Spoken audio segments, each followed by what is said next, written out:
Hey everyone, so in this video, we'll look at Meghmani Organics Limited.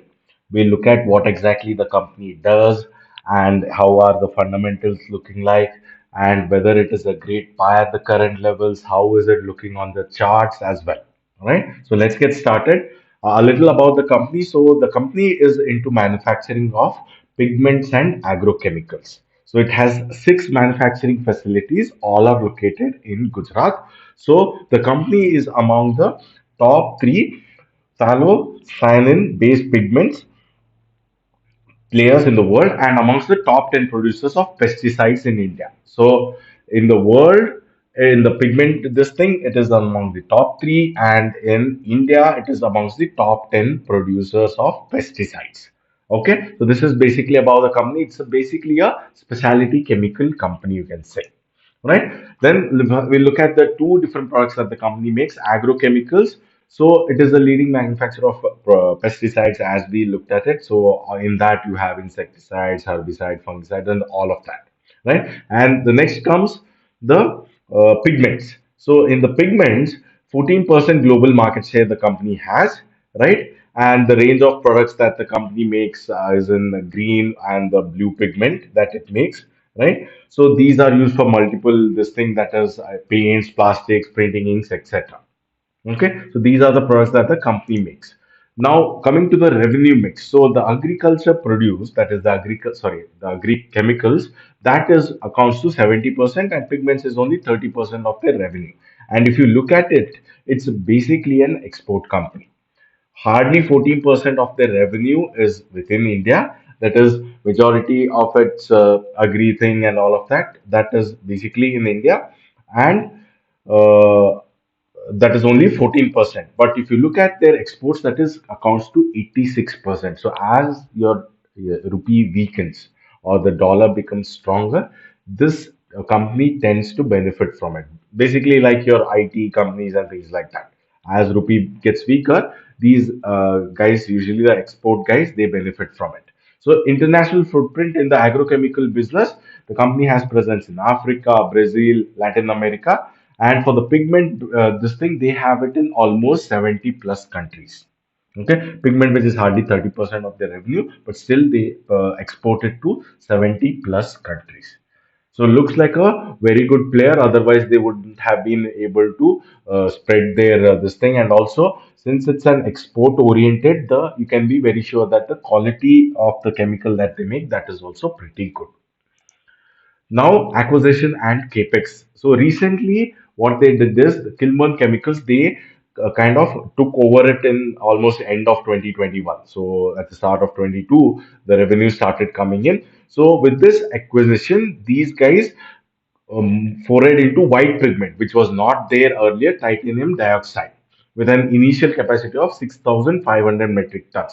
But what they did after taking over that, they have done an additional capex for that particular thing itself, with an estimated capex of 325 crores. And they are increasing that capacity to 33,000 tons, metric tons per annum by FY24. And so now we'll be entering FY24 from April 1st. So that is that, and also multi-purpose plant which is going to be ready at the Dahej by Q3. So I think this should come online anytime soon, right?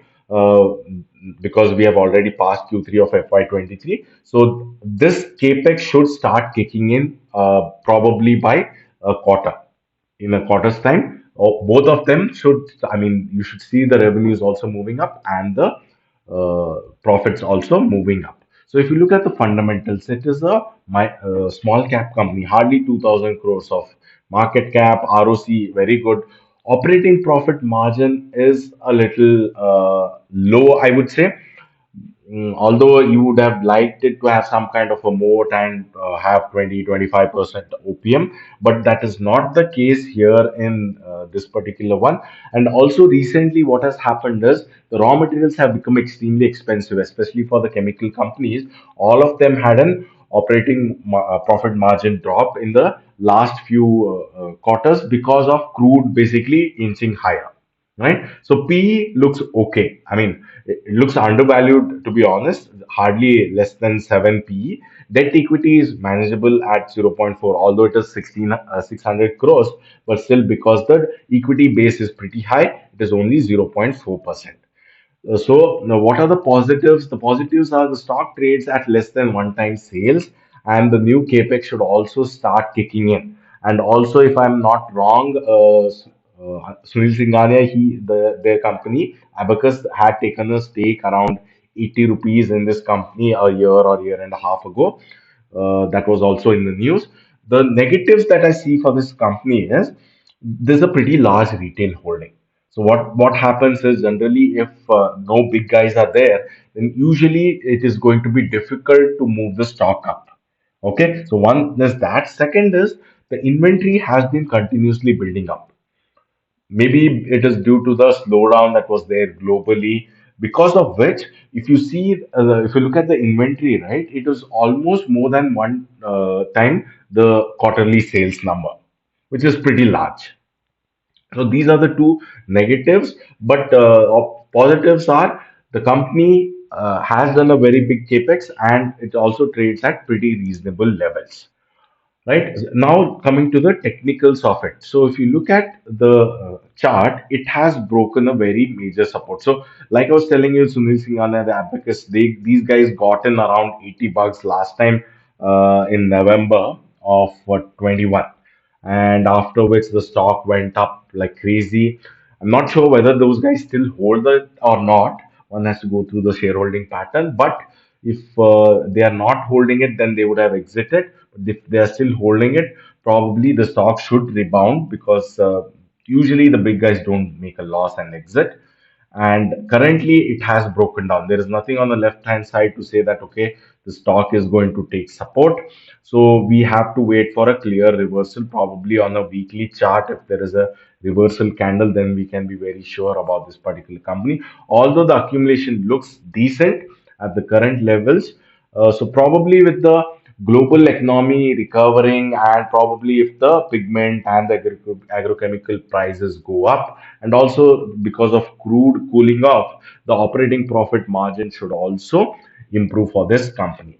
So all in all, I would really not be a buyer in this company at the current levels and the valuation, because I'm little not really fond of buying companies with less than 20 kind of OPM.